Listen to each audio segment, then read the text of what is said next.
আসসালামু আলাইকুম সুপ্রিয় শিক্ষার্থীবৃন্দ, আশা করি আপনারা সবাই ভালো আছেন। আজকে আমরা ক্যালকুলাস 2 এর চ্যাপ্টার 7 এর একটি প্রশ্ন আলোচনা করব। প্রশ্নটি হলো, দুই চলক বিশিষ্ট ফাংশনের গরিষ্ঠ ও লঘিষ্ঠ মান বিদ্যমানতার পর্যাপ্ত শর্তসমূহ বর্ণনা সহ প্রমাণ করো। এই প্রশ্নটি বিকট সালমানকে চলে আসছে মেজর নন মেজরে। প্রথমে আমরা বর্ণনা দিব। তো বর্ণনা হলো, দুই চলক বিশিষ্ট function f of x, y, x আর y দুইটা চলক, তাহলে দুই চলক বিশিষ্ট একটি ফাংশন কি f of x, y এর সন্ধিবিন্দু হলো তোমার a, b।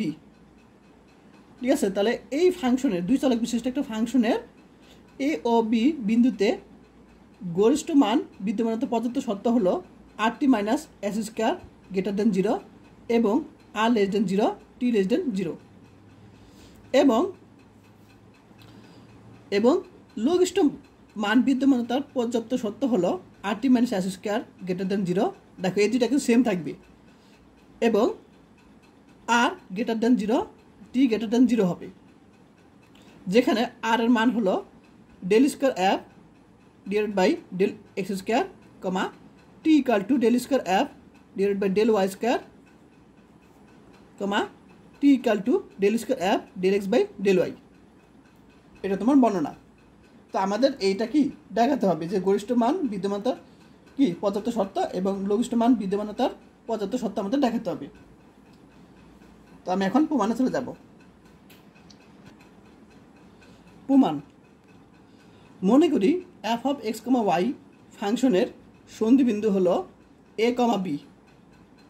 তাহলে এই ফাংশনের সন্ধিবিন্দুকে আমরা ধরে নিলাম a, b। এখন আমাদের কি দেখাতে হবে যে a আর b বিন্দুতে f of x, y এই ফাংশনের গরিষ্ঠ ও লঘিষ্ঠ মান বিদ্যমানতার প্রয়োজনীয় শর্ত আমাদের দেখাতে হবে। ঠিক আছে, আচ্ছা। তো তোমরা এই লেখাটা লেখা দরকার নেই, তোমাদের এটা পরীক্ষার সময় দরকার নেই। ঠিক আছে, এটিকে আমাদের দরকার নেই। তাহলে আমরা লিখব প্রমাণ, মনে করি f of x, y ফাংশনের সন্ধিবিন্দু কি a, b।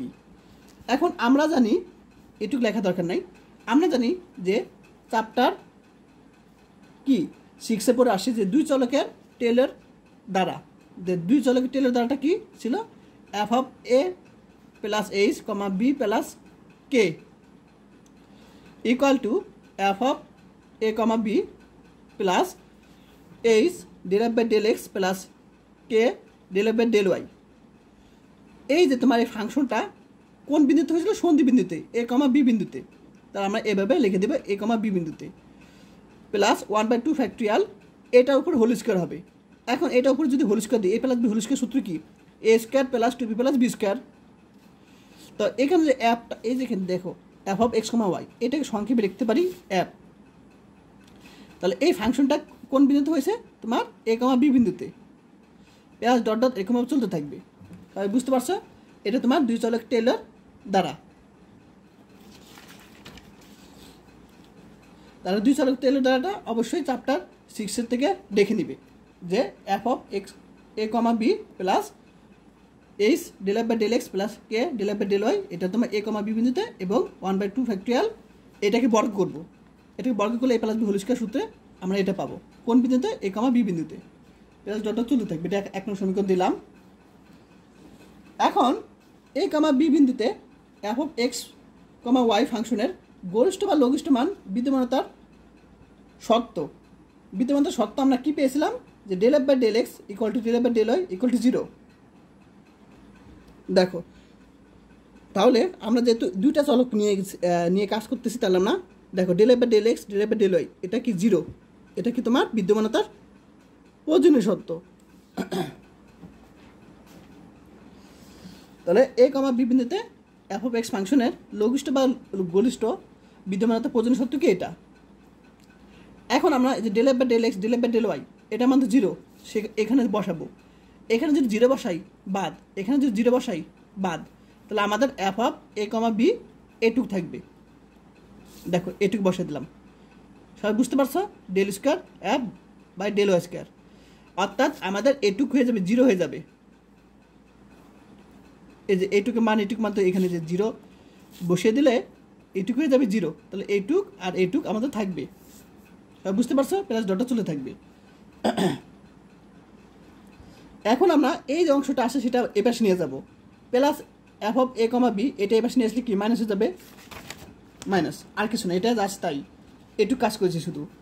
এখন আমরা এই যে এখানে যে এইচ আর কে, এটা আমরা অতি ক্ষুদ্র ধরে নিব, ধরি এইচ ও কে কি অতি ক্ষুদ্র, সুতরাং এইচ ও কে এর যে 2 এর অধিক ঘাত, এখানে তো দেখো এখানে ঘাত কি আছে, 2 আছে, কিন্তু তার বেশি 3, 4, 5 এই ঘাতগুলি কি আমরা অপসারণ করব, অর্থাৎ বাদ দিয়ে কাজ করব, যেহেতু এইচ আর কে অতি ক্ষুদ্র, তো ধরি এইচ ও কে অতি ক্ষুদ্র, সুতরাং এইচ ও কে এর 2 এর অধিক ঘাতের পদগুলি আমরা উপেক্ষা করে পাই, যেহেতু এই দুটা খুবই ক্ষুদ্র, তাহলে আমরা এই যে 2 এর স্কোয়ার তো 2, তার অধিক ঘাত 3, 4 এগুলো বাদ দিয়ে আমরা কী করব, পাই হলো F of A F of A plus H comma B plus K minus F of A comma B, এটুকু যা আছে তাই, আর এটুকু আছে যা তাই লিখে দিব, ঠিক আছে। আর এখানে প্লাস ডট তো লিখবো না, কারণ কি বাকিগুলো বাদ দিয়ে দিছি, ঠিক আছে, অর্থাৎ 2 এর অধিক ঘাতের পদগুলো বাদ দিয়ে দিছি আমরা, এটা পাবো। এখন আমরা এই যে অংশটা আমরা জানি যে ডেল স্কোয়ার এফ বা ডেল এক্স স্কোয়ার, এটার মান কত আমরা জানি আর, আবার del square F del X by del Y, এটার মান কি তোমার এস, স্মলার এস, আবার del square F del Y square, এটার মান কি টি, এটা আমরা কিন্তু জানি। আর যেহেতু এটা প্রথম দিকের অঙ্ক, তো তখন তো আমরা জানবো না যে আর এস টি এগুলো কি, এগুলো আমরা জানবো না, কিন্তু আমরা এখানে ধরে নিলাম যে del square F del r square, এটাকে আমরা আর ধরে নিছি, del square F del x বা ডেল ওয়াই, এটাকে আমরা ওয়াই ধরে এস ধরে নিছি এস, আর del square F del Y square, এটাকে আমরা টি ধরে নিছি, ঠিক আছে। আচ্ছা, তাহলে এখানে যেহেতু এ আর বি বিন্দুতে আর আমরা এটা ধরে নিলাম, টি এটা ধরে নিছি আমরা, এস ইকুয়াল টু আমরা এটা ধরে নিছি আমরা কোন বিন্দুতে, এ আর বি বিন্দুতে, তাহলে আমরা দেখো এ আর বি এখানে কিন্তু এ আর বি লিখি নাই, কারণ এ আর বি বিন্দুতে কিন্তু আমরা এটাকে আর ধরেছি, এই যে এটাকে আর ধরেছি, এটাকে এস ধরেছি এবং এটাকে আমরা টি ধরেছি। আচ্ছা, এখন আমরা যে অংশটা আছে, যে অংশটা যা আছে তাই লিখে দিব, আর এখানে আমরা দেখো উপর নিচে আর গুণ করব, ঠিক আছে। তাহলে আমরা এখানে যদি আর গুণ করি তাহলে এখানেও আর হবে, মানে এক্সট্রা আর উপর নিচে আনবো, দেখো তাহলে নিচে আর আনবো আর উপরে কিন্তু আর আনবো। এখন উপরে আরটা আমরা এটার সাথে গুণ করে দিচ্ছি, দেখো তাহলে এখানে আরটা, এখানে যে আর নিয়ে আসছিলাম সেটা এখানে গুণ করছি, তাহলে এইচ স্কোয়ার আর স্কোয়ার, এখানে আর গুণ করছি, তাহলে 2h কে আর এস, এখানে আর গুণ করে দিচ্ছি, যেহেতু আর উপর নিচ্ছি, এখানে আমরা আর গুণ করে দিয়েছি। এখন আমরা যে কাজটা করেছি দেখো, এখন আমাদের a square plus 2ab plus b square সূত্র আকারে চলে আসবে। দেখো এখানে এ হলো কি তোমার এইচ আর, আর বি হল এ, দেখো এইচ আর কি এ, আর তাহলে এসকে কী হবে বি, তাহলে আমরা এই জিনিসটা বেশি আনবো, তাহলে কিন্তু বর্গ আকার সূত্র চলে যায়, তাহলে a square plus 2ab plus b square, তাহলে এস স্কোয়ার কে স্কোয়ার বেশি নিয়ে আসলাম, তাহলে এই জিনিসটা তো যা আছে তাই, এই জিনিসটা বেশি নিয়ে আসলাম, তো এটা বাদ দিব না, এটাকে অবশ্যই বাদ দিব, মাইনাস এস স্কোয়ার কে স্কোয়ার, তাহলে আমরা এইটুক লিখলাম, আর বর্গ আকারে আনার জন্য আমাদের অবশ্যই এসকে লাগবে, অর্থাৎ বি স্কোয়ার এস স্কোয়ার কে স্কোয়ার, এই জিনিসটা বাদ দেওয়ার জন্য মাইনাস এস স্কোয়ার কে স্কোয়ার বাদ দিয়ে দিছি, আর এখানে কে স্কোয়ার টি আর লিখে দেবো। এখন এইটুক কার সূত্র, a plus b whole square সূত্র, অর্থাৎ এইচ আর প্লাস এস কে হোল স্কোয়ার, এটাকে বর্গ করলে কিন্তু আমি এইটুকুই পাবো, প্লাস এখান থেকে কে স্কোয়ার কমন যাবে, আর টি মাইনাস এস স্কোয়ার থাকবে, আর 1/2 আর কিন্তু এটার সাথে গুণাকারে আছে, সবাই বুঝতে পারছো। এখন আমাদের জানতে হবে যে, এখন আমরা জানি যে গরিষ্ঠ মানের সংজ্ঞা হতে কি আমরা জানি এফ অফ এই যে অংশটা যেটা আছে সেই অংশটা 0 থেকে ছোট হবে, এইটুকু অংশটা কি 0 থেকে ছোট হবে, এটা গরিষ্ঠ মানের সংজ্ঞা হতে আমরা জানি।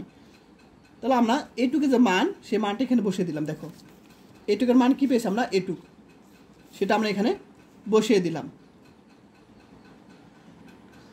এখন একটা বিষয় খেয়াল করো, তাহলে আমরা কিন্তু গরিষ্ঠ মানের সংখ্যা হতে আমরা এটা জানি 0 থেকে ছোট, এখন এটার মানটা আমরা এখানে বসিয়ে দিলাম। এখন এখানে দুইটা অংশ, এটুকু একটা অংশ, এটুকু একটা অংশ। এখন আমি আরটাকে ছোটো, দেখো আর কিন্তু ছোটো আছে, 0 থেকে ছোটো আছে, তাহলে আর 0 থেকে ছোটো আমরা যদি এখানে ধরি, আর যদি 0 থেকে ছোটো ধরি, তাহলে অবশ্যই এখানে মনে করো এখানে -1, তাহলে পুরোটা কিন্তু কী হবে তোমার ছোটো হয়ে যাবে। আচ্ছা সরি, দেখো প্রথমে আমরা এখানে আরটাকে আমরা 0 থেকে ছোটো ধরবো, আর কি 0 থেকে ছোটো আছে, তাহলে আর যদি 0 থেকে ছোটো হয়, আর 0 থেকে ছোটো হয়, তাহলে এই অংশটা কি অবশ্যই পজিটিভ হবে, কারণ এখানে যদি আর এর মান কী হয় ঋণাত্মক হয়, আর এর মান মানে ঋণাত্মক, মনে করো মাইনাস, তাহলে অবশ্যই এটা কী হবে প্লাস হবে, এই অংশটা প্লাস হবে, তো প্লাস, তাহলে প্লাস মাইনাস গুণ করলে কিন্তু আমাদের মাইনাস চলে আসে, তখন মাইনাস মানে কিন্তু 0 থেকে ছোটো বোঝায়, তাহলে অবশ্যই আরটা এখানে কি 0 থেকে ছোটো আছে, তাহলে এটা কী হবে অবশ্যই প্লাস হবে, অর্থাৎ 0 থেকে বড় হবে অংশ। সবাই বুঝতে পেরেছ?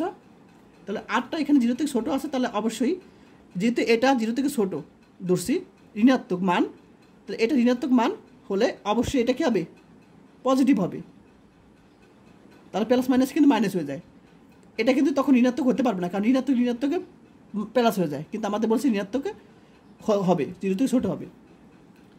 তাহলে আমরা কী করলাম, আর 0 থেকে ছোটো, তাহলে আর 0 থেকে ছোটো, আর এটুকু আমরা তাহলে প্লাস ধরবো, অর্থাৎ প্লাস মানে কি ধনাত্মক ধরবো, ধনাত্মক মানে 0 থেকে বড়। আচ্ছা এখন দেখো বিষয়টা খেয়াল করো, এখন এই অংশটা দেখো খেয়াল করো, এইখানে বর্গ আছে, তা বর্গ তো আমরা জানি সবসময় পজিটিভ হবে, তাহলে এটা তো কোনো কাজ নাই, কারণ এটা সবসময় পজিটিভ হবে, ঠিক আছে। তুমি এখানে মান তুমি ঋণাত্মক বসো না কেন আর যাই বসো না কেন, এটার মান হোল স্কোয়ার থাকলে পজিটিভ হবে, তাহলে এটা অবশ্যই ঠিক আছে, অর্থাৎ এটা নেগেটিভ এটা পজিটিভ, এটা ঠিক আছে। এখন এইটুক তো আমরা জানি না, এইটুকু আমরা জানি না, তো আমরা এইটুকের মানটা আমরা কী করতে হবে, অবশ্যই পজিটিভ ধরতে হবে, এটা মান তো আমরা পজিটিভ বুঝেই যায়, কিন্তু এইটুকু মান জানি না, তাহলে এইটুকের মান কী হবে পজিটিভ হবে। এখন এখানে দুর্ভোগটা কে ছিল, কে স্কোয়ারটা আবার এখানে 0টা ভাগ করে বাদ হয়ে গেছে। আচ্ছা তাহলে আমরা এইটুক কী হবে RT - S স্কোয়ার ধনাত্মক হবে, তাহলে এটাও ধনাত্মক আর এটাও যদি ধনাত্মক হয়, তাহলে পুরোটা কী হবে পজিটিভ, আর এখানে আছে নেগেটিভ, তো পজিটিভ নেগেটিভ আমরা যদি গুণ করি, পজিটিভ নেগেটিভ যদি আমরা গুণ করি, এটা নেগেটিভ এটা পজিটিভ, তাহলে আমরা কিন্তু মাইনাস পাবো, অর্থাৎ 0 থেকে ছোটো পাবো, আমাদের কন্ডিশন মিলবে। তো এ পর্যন্ত আশা করি বুঝতে পারছো। এখন আমি দেখো এই দুইটা অংশ থেকে আমরা t=0 থেকে ছোটো পাবো, আমরা ধরতে পারি, দেখো এখন t 0 থেকে ছোটো কীভাবে, দেখো তোমাদের যদি একটু বুঝাই আদা পেজে, সাপোজ আমাদের এটা কিন্তু অবশ্যই 0 থেকে বড় হতে হবে বলছে, তাই না। এখন আর এর মান তো এখানে ছোটো, আর এর মানটা এখানে ছোটো বলছে, আর এর মান ছোটো মনে করো, এখানে আছে 0 থেকে ছোটো, অর্থাৎ -1 মনে করো, আচ্ছা -1 মনে করো, তাহলে এখানে -1 মনে করো, তাহলে অবশ্যই এখানে যদি -1 ধরি, টি এর মান তখন যদি 0 থেকে ছোটো ধরি, টি এর মান যদি 0 থেকে ছোটো ধরি, তখন মনে করো -1 ধরলাম, ঠিক আছে। এখন -1 যদি আমরা গুণ করি কী হবে 1 হবে, তাহলে 1 - S স্কোয়ার, তাহলে অবশ্যই 0 থেকে ছোটো হবে, 0 থেকে বড় হবে, মানটা কি 0 থেকে বড় হবে। আর যদি আমি এখানে সাপোজ আমি এখানে মনে করি আর এর মান -1 ধরেছি, টি এর মান 0 থেকে বড় ধরলাম, 0 থেকে বড় 1 ধরলাম, তাহলে আমরা কী পাবো -1, তাহলে আমরা যদি এখানে -1 বসাই, এখানে -1, তাহলে এখানে -S স্কোয়ার, তাহলে এটা দ্বারা কী বোঝায়, অবশ্যই এটা দ্বারা বোঝায় যে এখানে 0 থেকে ছোটো বোঝায়, 0 থেকে ছোটো বোঝায়, ঠিক আছে, 0 থেকে ছোটো বোঝায়, তাহলে টি এর মান 0 থেকে বড় ধরা যাবে না, তা টি এর মান 0 থেকে ছোটো ধরলে আর এর মান 0 থেকে ছোটো, তো মাইনাস এটাও মাইনাস এটাও মাইনাস, তো মাইনাস মানে কী হবে প্লাস, এটাও কী হবে ধনাত্মক হবে, S স্কোয়ার তো জানোই এটাও কিন্তু ধনাত্মক, অর্থাৎ আমাদের কী হবে 0 থেকে বড় হবে মানটা, অর্থাৎ A, B বিন্দুতে ফাংশনের গরিষ্ঠ মান থাকবে যদি কী হবে, যদি এই শর্ত পূরণ করে RT - S স্কোয়ার > 0 এবং আর 0 থেকে ছোটো, টি 0 থেকে ছোটো, যেখানে আর এর মান ∂2 f/x², S কি S মান হলো ∂2 f divide by del x del y comma, এটা হলো কমা কমা টি এর মান হলো del square r del Y square. এটা তোমার গরিষ্ঠ মান হওয়ার শর্ত। এখন লঘিষ্ঠ মানের ক্ষেত্রে আমরা উল্টাটা দেখো, গরিষ্ঠ মানের সংখ্যা তো আমরা কি বেশি 0 থেকে ছোটো হবে এটার মান, আর লঘিষ্ঠ মান কি হবে 0 থেকে বড় হবে, তাই না? আচ্ছা 0 থেকে বড় বলছে।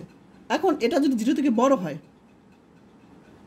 মনে করো আর এর মান তো এখানে দেখো 0 থেকে বড়, আর এর মান 0 থেকে বড়, তাহলে আর এর মান 0 থেকে বড় হলে এটাও কি হবে 0 থেকে বড় হতে হবে, কারণ এটা পজিটিভ, আর এর মান 0 থেকে বড় অর্থাৎ পজিটিভ, মনে করেন প্লাস, তাহলে এটা প্লাস হলে এটাও কিন্তু প্লাস যদি হয়, এইটুকু মান যদি প্লাস হয়, প্লাস প্লাস কি প্লাস, অর্থাৎ 0 থেকে বড় হবে, কন্ডিশন মিলবে।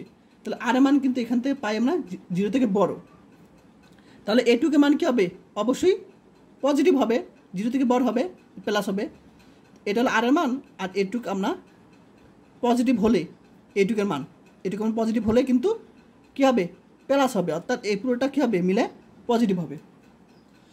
এখন এটা দেখো সবসময় বোঝা যায় এটা পজিটিভ, হোল স্কোয়ার আছে, তাহলে এটুকের মান কি অবশ্যই পজিটিভ হতে হবে, এটুকু মান পজিটিভ, তাহলে এটুকু মান পজিটিভ হতে হবে, তাহলে আমরা এটা পজিটিভ লিখতে পারি। আর কে স্কোয়ার দুর্বক এটা আমরা এপাশে নিয়ে এসে বাদ দিতে পারি।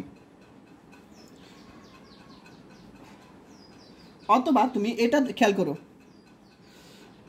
কে স্কোয়ারের মান কি দেখো, কে স্কোয়ার মানটা দেখো এখানে স্কোয়ার আছে, এটাও কি পজিটিভ, তুমি যদি ওই হিসাবও করো, ঠিক আছে, যে এখানে স্কোয়ার আছে, তাহলে অবশ্যই এটার মানও কি তোমার পজিটিভ হবে। তাহলে আমাদের এইটুকটা আমি জানি না, তাহলে এইটুক হবে কি অবশ্যই 0 থেকে বড় হবে।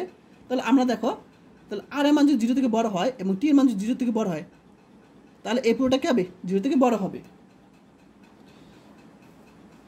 তাহলে এটা কন্ডিশন,